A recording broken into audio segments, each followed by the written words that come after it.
Okay, last week we had gotten started on a discussion of music. We really had some fun last time, I guess, because Rabbi Yehuda Halevi had said that in discussing the wisdom of the sages, we have to appreciate that there are so many things in our understanding of the Jewish world today, the knowledge base of Judaism and of Torah, that really pale by comparison of what life was like when we as a people were in our heyday, when we were in our most successful period in Jewish history.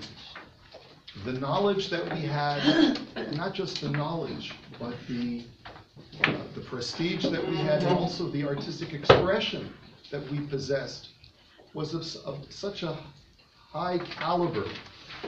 If you didn't get the second sheet, it's being passed around. There should be 2 sheets.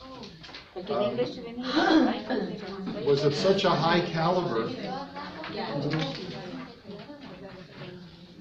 that we really don't have an appreciation for it so much.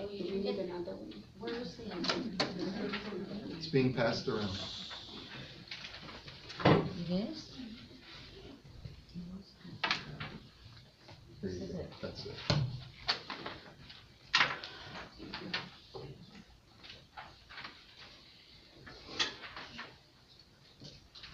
So the example that he gave of this was an example of music, and he pointed out that music today is consigned to servants and scoundrels.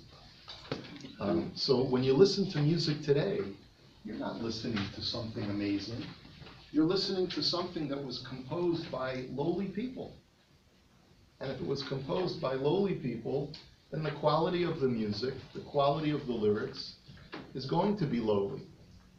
But imagine, if you will, the holiest of holy people, the Levium, composed music. And the melodies and the lyrics that they must have composed. Certainly if they used the Psalms of King David, and they accompanied that to really amazing choral arrangements and instrumental arrangements, then certainly that music must have been of a sublime nature.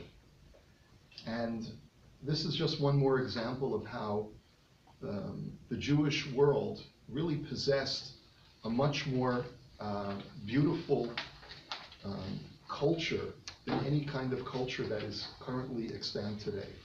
And remember that Rabbi Yehuda Halevi's objective is to try and elevate the prestige in the minds of the adherents of the Jewish community themselves, because remember, he's writing this book at a time when the culture that is pervasive within his world is the very sophisticated Umayyad Caliphate Islamic culture of architecture and art, and beauty and poetry of that world, of that foreign world.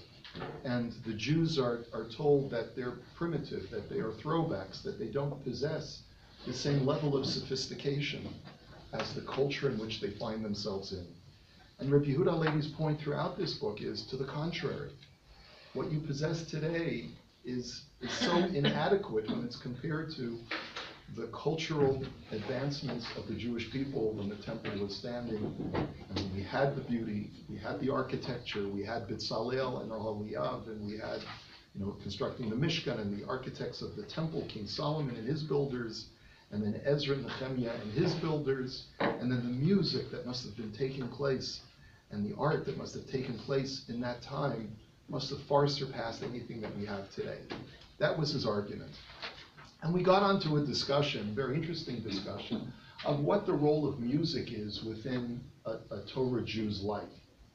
And we got onto this discussion, is there anything today that we can call uniquely Jewish music? We saw an article by Rabbi Ner, and he says, what is it that makes music Jewish? He says, is it the lyrics? Well, okay, you could say it's the lyrics that, by definition of something having Jewish lyrics, maybe that's what makes it Jewish. But then if you put it to a song by Mark Anthony, does that now become a Jewish song? And the reason I mention Mark Anthony is because that very, very famous song, Hashem Melech, Hashem Malach, Hashem Yimloch, Le'olam Va'ed, that very famous musician and now his famous rapper buddy, who put a hip-hop spin on the song. That's Mark Anthony's song. That's not a Jewish niggin. And he says, and even the music that Hasidic nigunim are not Hasidic nigunim. They were marching songs and songs in the saloons and the taverns in Poland in the 18th and 19th century. And we just took that, or music from Strauss that were waltzes, and we put that to music. And the beautiful mudgets, nigunim melodies that we have are beautiful, but let's face it, they really are, to be kind, they are emulations of different genres of Gentile music. And so the music itself is really not uniquely Jewish.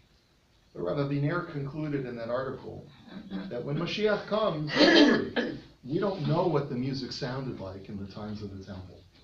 Even the very oldest of nigunim that we have extant within our culture today. Does anyone know what the oldest song, the oldest melody that we currently possess, at least as historians suggest, the oldest melody that we possess is Kol Nidre. Kol Nidre. That allegedly is the oldest niggin that we possess in our library of music. Yes? But Max Bruch wrote it. No, Max Bruch did not write it. He didn't? Listen to Bruch's Kol Nidre. It's a totally different. He took variations of the theme of Kol Nidre that was around in the 19th century, and he composed symphonic material around it. What about Ruchadazi? Isn't it uniquely Jewish? The lyrics are Jewish, but the niggin, we're talking about the melody. The oldest melody, let me just make sure everyone's clear. I'm talking about the music itself, the instrumental, right? They say it goes back to the 12th or 13th century. That's what some people theorize. But that's also pretty recent. That's newer than Rabbi Yehuda Halevi. I have no idea what he was listening to at the time. Okay, but that actually is very consistent with the musicology history.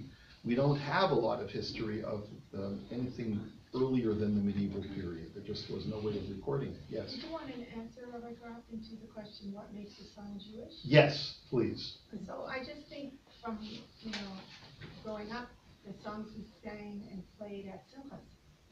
And there were songs, David Melech Israel, that were so, they're not sung so much now, but those were the ones that, and I don't know if this too. That sounds like anyway, David Melech Israel. Maybe it was David, and then the ones we always hear at Simchas, again and again. Yeah. When the group comes out with a song, it becomes popular. Yeah. So but Rabbi Biner's point is that we've really appropriated from other cultures. Okay. I want to share with you two ideas because, with everything in life, and this is a very, very Torah-based principle, with everything in life, when something has the power to stir the soul in a positive direction, that very same thing also has the power to stir the soul in a negative direction. You can use anything as a tool for good or for evil, and music is no exception. And perhaps in my desire to emphasize the importance of music in Judaism, because unfortunately a lot of times it doesn't, music is consigned to unimportant people. Like, in other words, if my son is going to be the next Rosh Yeshiva, God forbid he should have music lessons, right? In other words, sometimes it seems to be that's the pervasive attitude. So the point is that, but we also have to acknowledge that from both a philosophical and even a halakhic standpoint, there can be negative aspects to music as well. Yes? To paraphrase, there was a Supreme Court justice who said about pornography, I can't define it, but when I see it, I know it. It was a congressman, yeah. A congressman? Yeah. Oh, I thought it was a Supreme Court justice. Yeah. And that can apply here as well, I feel, because it's hard to define what Jewish music is, but when I hear Jewish music, I know what it is, and when I hear non-Jewish music, I know what it is. it's an intangible, and I think it's. I would argue that the dividing line between the two is so difficult. I mean, I've seen video clips in the most Hasidic, cloistered environments where they're mamish taking hip-hop music, real So- hip-hop with the African loud beat that is so, So that's not Jewish music. What I think of as Jewish music is something that makes you want to act a certain way. Non-Jewish music is what stirs the beast in you.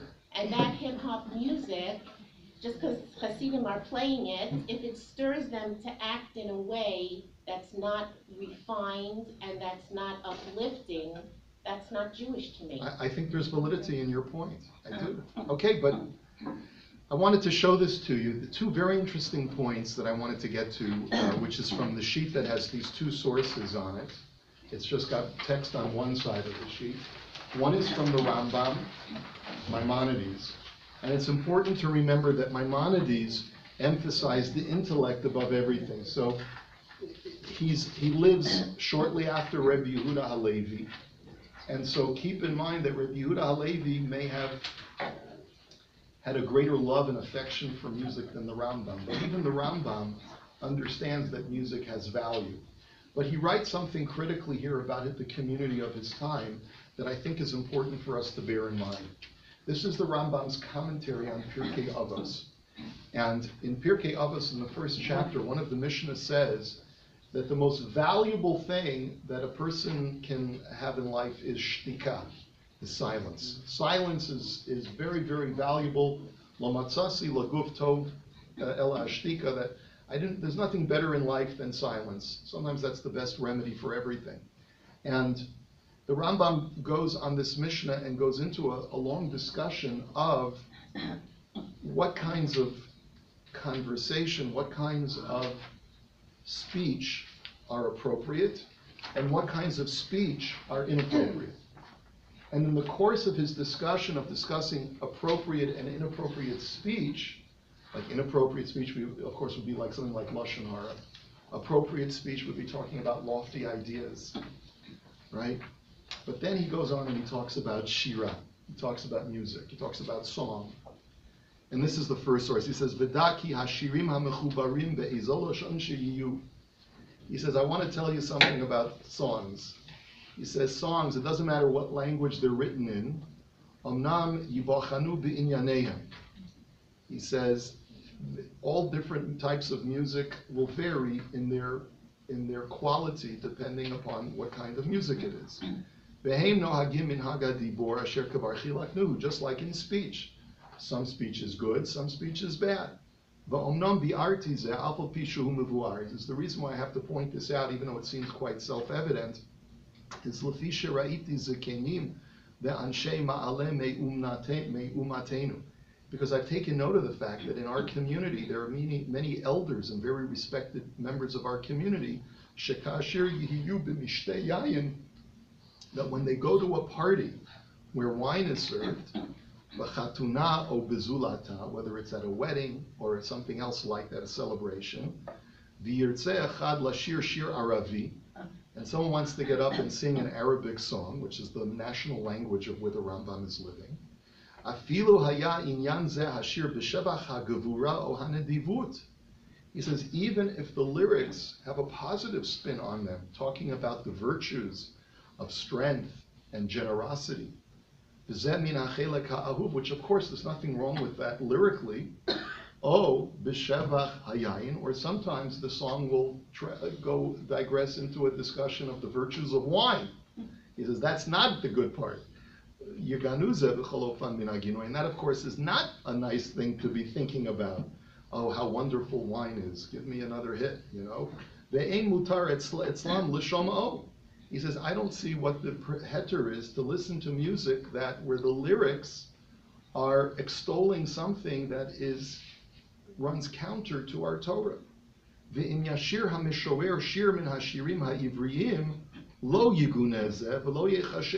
But by contrast, he says like this. He says, you know what? People somehow intuitively know Listening to secular music with inappropriate lyrics is not appropriate. But then when a guy gets up and sings a Hebrew song, because of the fact that it's in Hebrew, he says, they think that's perfectly fine. Regardless of what the lyrics are. Even if, let's say, that it's a modern Israeli song when the lyrics are not so good. They're not so appropriate, where they talk about love and they talk about wine and so forth and so on. He says, but this is really so distorted. Lefisha hadibur lo ye'aser v'yoter v'yehe v'yema'es v'yitzaveh ba'mirato lefi l'shono elo lefi inyano. He says it's not dependent upon the language, it's dependent upon the content of the language. Just because lyrics may have been written in Hebrew doesn't automatically make them kosher.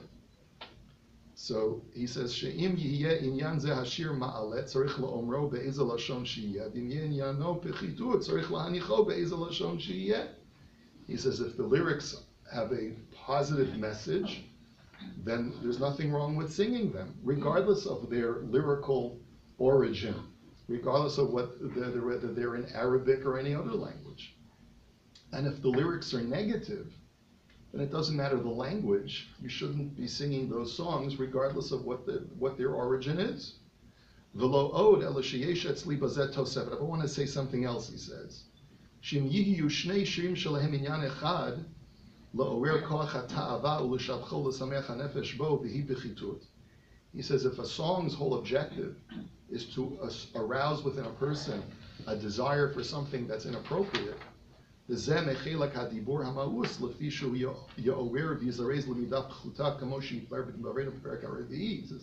of course that's not something right. You're not supposed to listen to lyrics which are suggestive and are trying to arouse within you an improper thought. He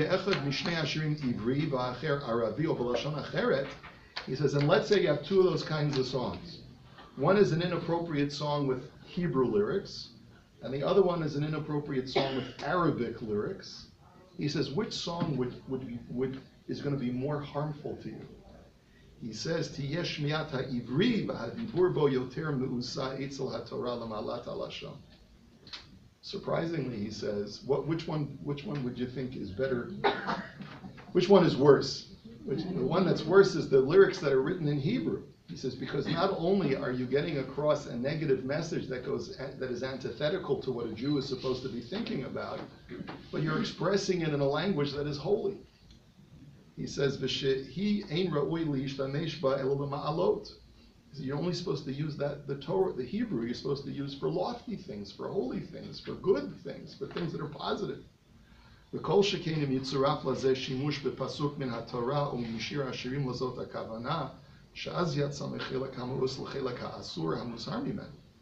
And he says, I'll go even further. If, let's say, apparently what was in vogue, and apparently, I know that this is done sometimes in Israel today as well, that Israeli musicians will write a song that takes a pasuk, right, and then talks about a whole love story, right, with his girlfriend, right? He says that's even worse, because then you're taking a pasuk from Tanakh and you're using it in a destructive fashion.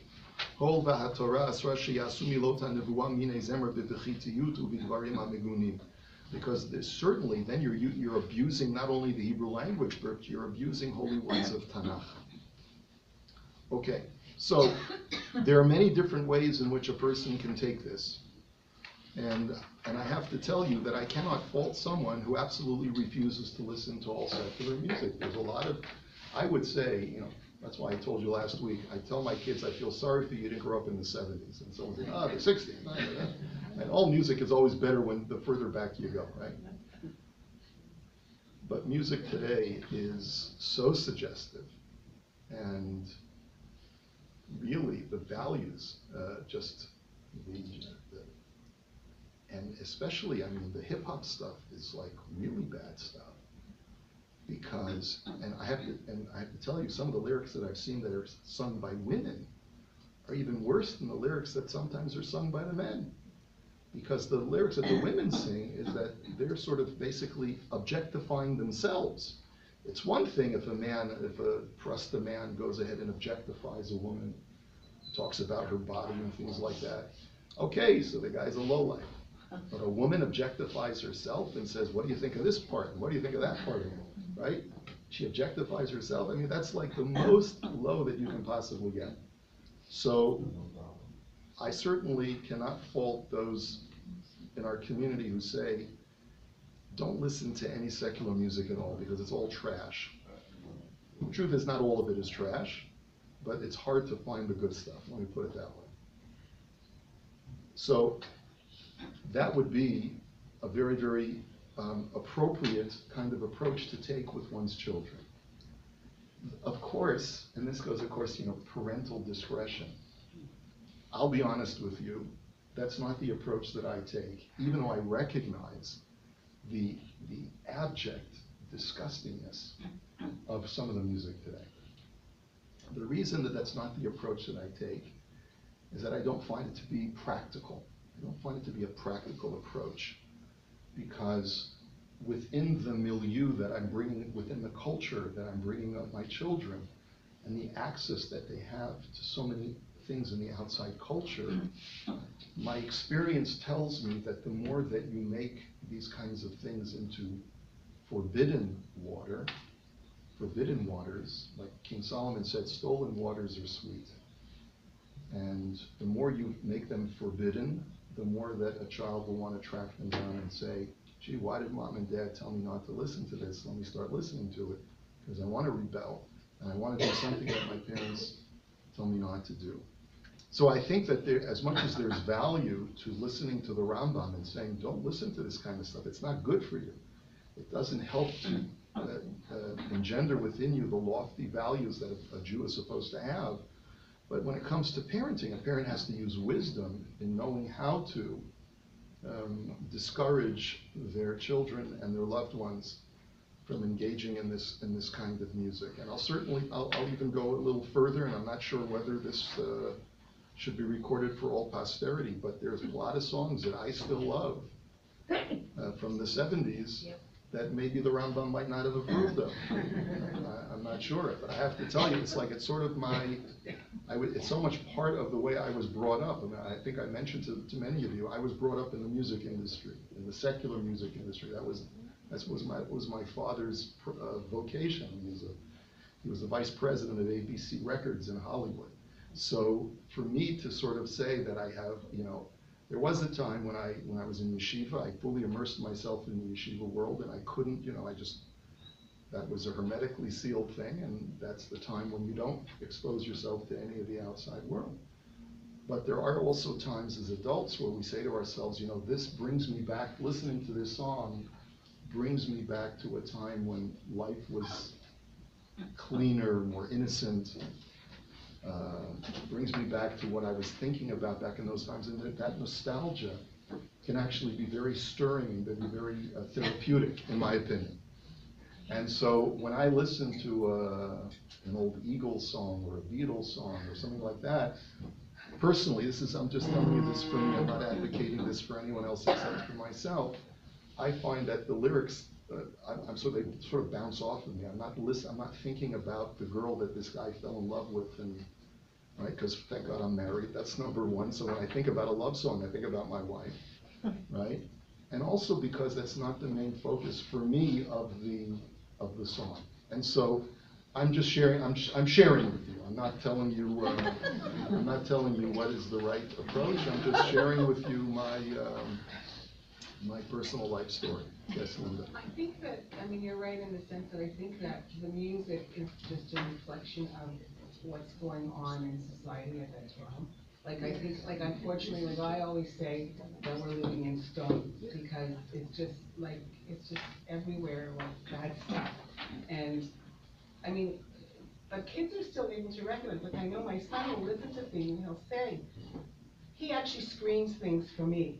He'll say, Mom, you can't listen to this, or you can't watch this, because it's inappropriate. So it's like it took its turn. But he recognizes it, so he knows. And so, but it's just like our whole society is like this. The music is just sort of another extension of everything else that's going on in society. I think years ago, we didn't have all this stuff. Like people are being beat up on the beach because they're covered, not because they're wearing skimpy. It's all twisted. It's olam hafuch, yeah. Yeah.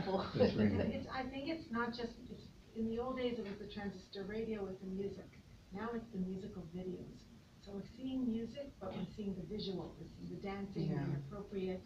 And when this person is singing about the body parts, they're showing the body parts. It's a double negative message. Those songs from the 70s that you're talking about do not, as I said before, stir the beast within you. Those are easy listening music things that they played in the background of offices that made you feel good. Okay? I'm not sure if all of the Rolling Stones qualify. I don't know about the Rolling Stones, but or Led Zeppelin. But anyway, go ahead. But the thing is, let's say you go to a wedding nowadays and they play nice, normal music for dancing, and then around 10:30, 11, and you see everyone dancing nicely in circles.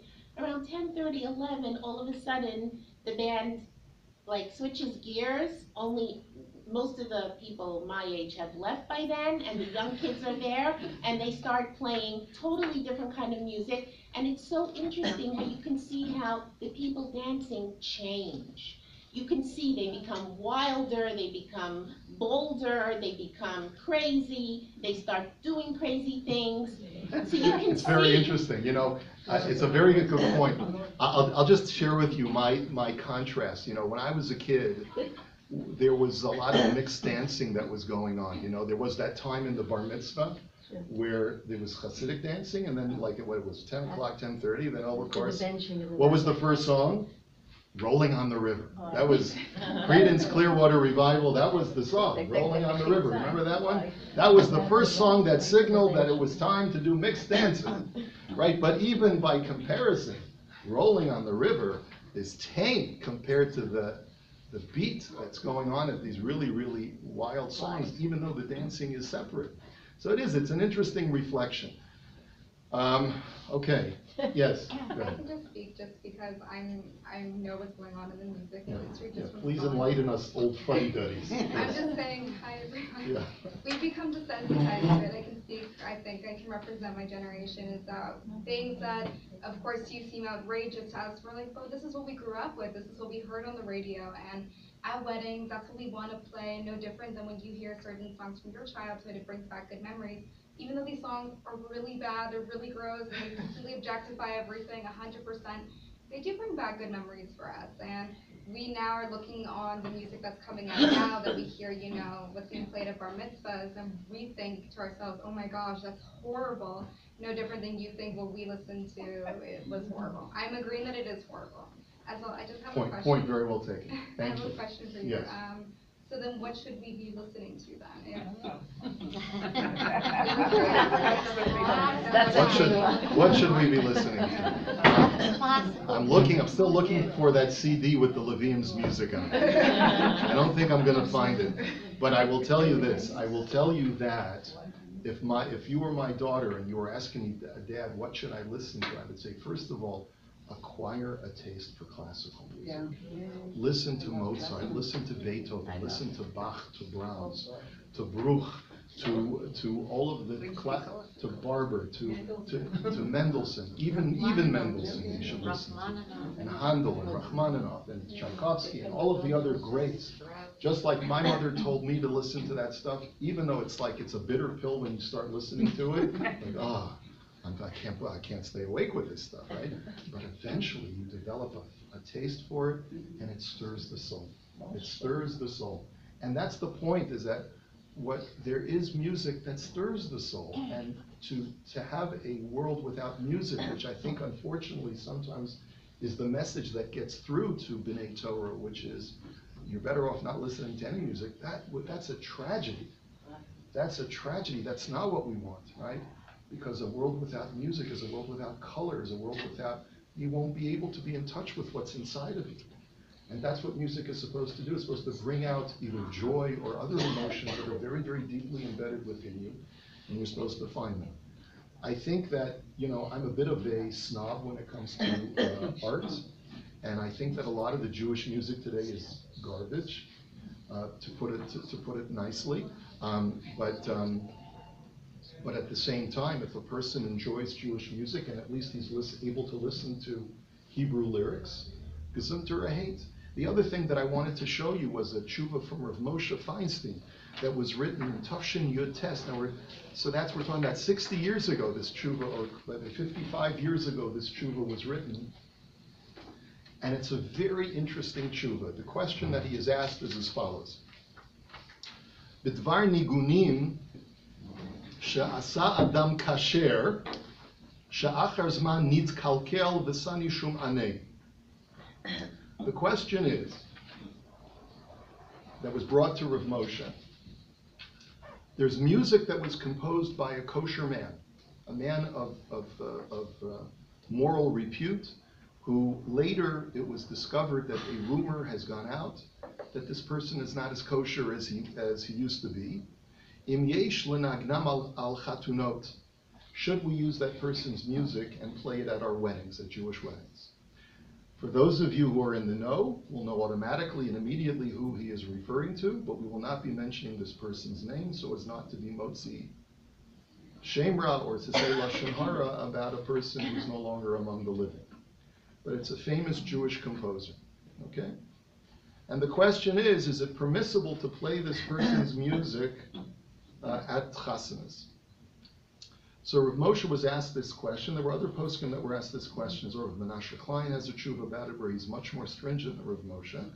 And Rav Moshe will just learn a couple of things from him. He says, "B'davar echad shehaya ben Torah b'cheskes kashrus kamashanim."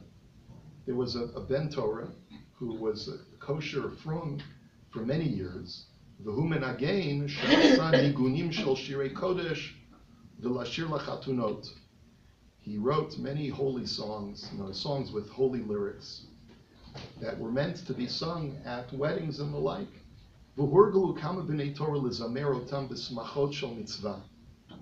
And these have become the popular songs that Rini, you were making mention of, the popular songs that you grew up with.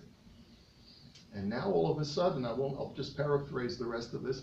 He says, all of a sudden now, the rumor has come out that this person has sort of gone a little bit away from his roots and has done certain things that are questionable or that we would look askance upon, having to do with mixing of the genders in an inappropriate fashion.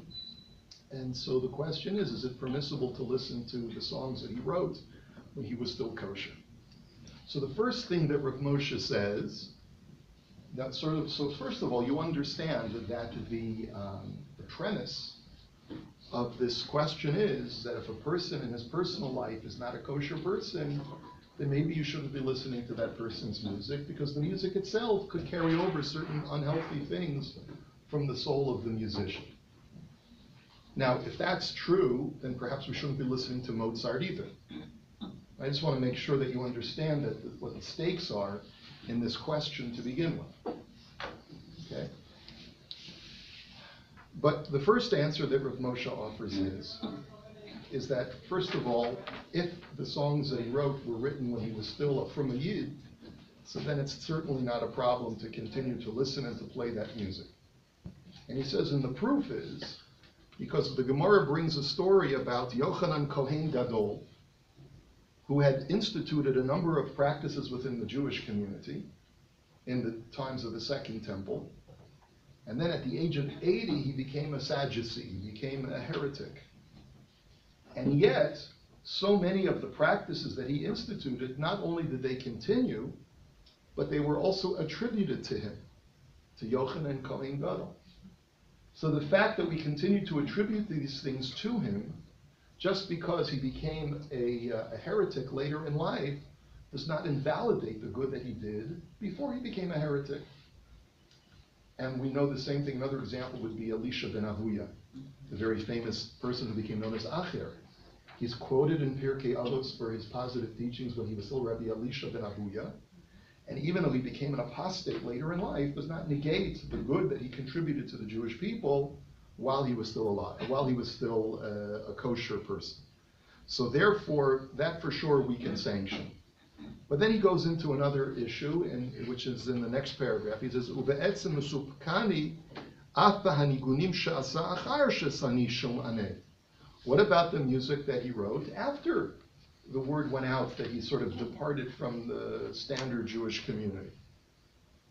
im hem nigunim ksherim she'en bahem kalut she'ra'uyin l'nagenam. So is it okay for us to play that music? And he says as follows. And he says a very interesting point, which I think others would perhaps disagree with, but I think that I find this to be something that is reassuring, that should be reassuring to most of us. And he says that only when it comes to holy things like writing a Sefer Torah, do you have to be concerned that the person is not a heretic or has not departed from the faith? Because when he's engaging in writing a holy writ like a Sefer Torah, then you need to make sure, you need to check his tzitzis and make sure that he's a kosher person, right? But if he's writing music, then music is not, it does not have that inherent holiness like a Sefer Torah. He says there's no kedusha inherent in the music. And therefore he says in the last two lines of that paragraph, he says, V'im kein af nigunim elu sha'asa achar shesani shumani nam yoter noteh she'en le'asor l'nagein bahem. He says, therefore, it would seem to me that even the music that he wrote after that point in his life, right, when he was no longer kosher, there should be no reason not to permit that music. Ach ve'elu yesh livnei Torah ba'alei nefesh lahachmir kevin sheyesh gam tam le'asor af shehu tam kolosh. But if a person who's a ben Torah, a person who wants to be machmir should be machmir, because there is an argument to be made to be more stringent in this regard, even though it's not a strong reason. There's definitely more reason to be permissive than to be stringent. But people who are bal nefesh is a person who likes to, who feels that he needs to live to a higher standard, and that's respected, and therefore that person should also refrain from that music as well. But then he says something else, and this is in the third paragraph that he says, up until now, I've been comparing this great composer and musician to a person who's like a heretic. But the truth is that's not such an apt comparison, because think about it, this person still believes in Hashem, he still believes in the Torah, he still observes, he's still Shomer Shabbos, still observant, but what is it that he's lax on certain areas of the mixing of the genders, he's lax in certain areas of observance when it comes to touching and things like that. So does that make him now totally disqualified and puzzled like he's an apikoros? That too needs to be analyzed carefully, right? That too needs to be analyzed carefully. And therefore, he says, sort of like the last four lines of this page, he says, in Kain Kol Shekain, and of course he says, and this person who's doing these things is what we would call a mumar l'te'avon. He's not doing these things because he's angry with God and is doing an act of insurrection. He's doing these things because he's weak. And he still believes in Hashem, and he wants to be from a Yid, and he tells beautiful stories and so forth and so on, but at the end of the day, he has this weakness, and he can't control himself. And therefore, v'im kain, kol shekain hanigunim she'oseh she'reshain l'nagein bahem ve'ein lahachmir at l'bnei Torah ba'alei nefesh. And therefore, certainly, the nigunim that he has are okay.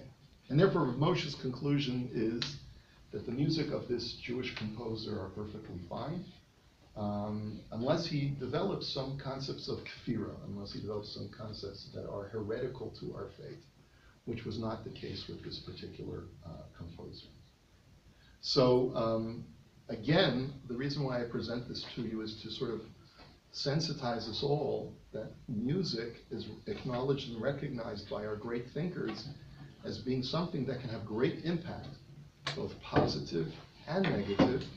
And I think I agree with you that, I think your point is so important that every generation that comes by thinks that what they did a generation ago was so much holier and so much better, and today it's horrific what's taking place. We all have that tendency.